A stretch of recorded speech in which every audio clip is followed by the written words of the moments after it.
অমিত শাহ বৈধ? একবার খোঁজ নিয়েছিল?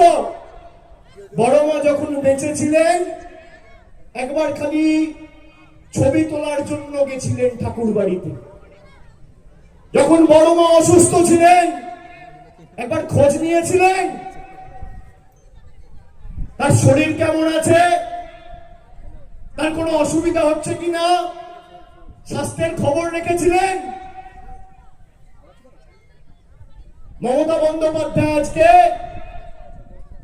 রানাঘাট হোক বনগাঁ হোক, হয়তো এখানে 2021-এ 24-এ 19-এ আমরা আশানুরূপ প্রত্যাশিত ফল করতে পারিনি, কিন্তু যদি কোনো গ্রামে রাস্তা হয়ে থাকে নরেন্দ্র মোদীর সরকার করেনি, বাংলার মেয়ে মমতা ব্যানার্জির সরকার করেছে। বাংলার 2,30,00,000 মায়েরা বোনেরা দিদিরা আজকে লক্ষ্মীর ভান্ডার পাচ্ছেন। আমাদের মামাটি মানুষের সরকার বছরে 27,000 কোটি টাকা খরচা করে প্রতি মাসে মায়েদের ব্যাংক অ্যাকাউন্টে 1,000 টাকা করে আর তপশিলি মায়েদের 1,200 টাকা করে লক্ষ্মীর ভান্ডার দিচ্ছে। 10 পয়সার অবদান নরেন্দ্র মোদী আর বিজেপি বা অমিত শাহ সরকারের নেই। এখানকার সাংসদ জিজ্ঞেস করুন তো, বাংলাদেশ নিয়ে আমাদের বাংলাদেশি বলা হয়। জগন্নাথ সরকার বলছে বিজেপি যদি ক্ষমতায় আসে তাহলে বাংলাদেশ আর ভারতবর্ষে কাঁটাতারের বেড়া আর থাকবে না, বর্ডার বলে কিছু থাকবে না। আপনারা শুনেছেন সেই কথা? আমাদের বাংলাদেশি বলে আখ্যায়িত করে, আমাদের কৃষ্টি সংস্কৃতিকে অপমান করে, আমাদের মনীষীদের অপমান করে। রবীন্দ্রনাথ ঠাকুরকে বলছে রবীন্দ্রনাথ সান্যাল, বঙ্কিমচন্দ্র চট্টোপাধ্যায় তাকে দেশের প্রধানমন্ত্রী বলছে বঙ্কিম দা, বঙ্কিম বাবু বা শ্রদ্ধেয় বঙ্কিমচন্দ্র চট্টোপাধ্যায় নয়, বঙ্কিম দা। সাথে যেন একসাথে ব্যাডমিন্টন খেলতো। রবীন্দ্রনাথ ঠাকুরের জন্মস্থান জাননা বলছে শান্তিনিকেতন। উত্তরে রাজবংশী ভাইদের দার্শনিক পঞ্চানন বর্মাকে বলছে পঞ্চানন বর্মন। সংবাদ মাধ্যমে দেখছেন, সমাজ মাধ্যমে দেখছেন, যদি বুকের পাটা থাকে তথ্য পরিসংখ্যানের নিরিখে আমার সাথে লড়াই করতে মঞ্চ বাছুন।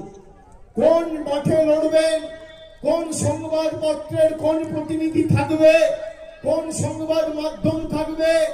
যদি ইলেকট্রনিক মিডিয়ায় লড়তে চান সময় বাছুন, চ্যানেল বাছুন। আপনি আপনার 11 বছরের রিপোর্ট কার্ড আর হিসাব নিয়ে আসবেন, আর আমি মমতা ব্যানার্জির সরকারের 15 বছরের রিপোর্ট কার্ড নিয়ে আসবো। ফোকাটটা করে যদি মাঠের বাইরে না বার করতে পারি, মানুষের সামনে কোনোদিন মুখ দেখাবো না। তৈরি আছেন? ক্ষমতা আছে? বিজেপির নেতা সাংসদরা যাদের ভোটে নির্বাচিত সেই মতুয়া ভাইদের আজকে বলছে অবৈধ। বিজেপির সাংসদ কেন্দ্রীয় প্রতিমন্ত্রী শান্তনু ঠাকুর তিনি বলছেন যদি 1 লক্ষ মতুয়া নাম বাদ যায় যাবে। বিজেপির বিধায়ক বলছে যদি 5 লক্ষ মতুয়া নাম বাদ যায় যাবে। যাদের ভোটের কারণে কেউ সাংসদ হয়েছেন, কেউ বিধায়ক হয়েছেন, কেউ রাষ্ট্রমন্ত্রী হয়েছেন, কেউ প্রধানমন্ত্রী হয়েছেন, লজ্জা লাগে না? সেই মানুষগুলোকে আজকে অপমান করছেন। কোথায় কোথায় আমাদের লাইনে দাঁড় করিয়েছে। আজ থেকে 10 বছর আগে নোটবন্দির নামে 2016 সালে বলুন তো আমাদের সবাইকে লাইনে দাঁড় করায়নি? বুকে হাত রেখে বলুন তো কালো টাকা ধ্বংস হয়েছে? 10 বছর পরে আজকে ভোটবন্দির নাম করে, এসআইআর এর নাম করে আবার বাংলার 10 কোটি মানুষকে লাইনে দাঁড় করিয়েছে। এবার যখন ভোটের লাইনে আপনি দাঁড়াবেন, নিজে মনে মনে প্রার্থনা করবেন ভগবানের কাছে, মনে মনে প্রার্থনা করে শপথ নেবেন যে আগামী দিন যে কটা আবর্জনা, জঞ্জাল আর ছাইপাস এদিক ওদিক পড়ে রয়েছে কল্যাণীতে, রানাঘাটে, কৃষ্ণগঞ্জে, হরিণঘাটায়, চাকদায় সব কটাকে ছেটিয়ে বিদায় করতে হবে এই মাটি থেকে।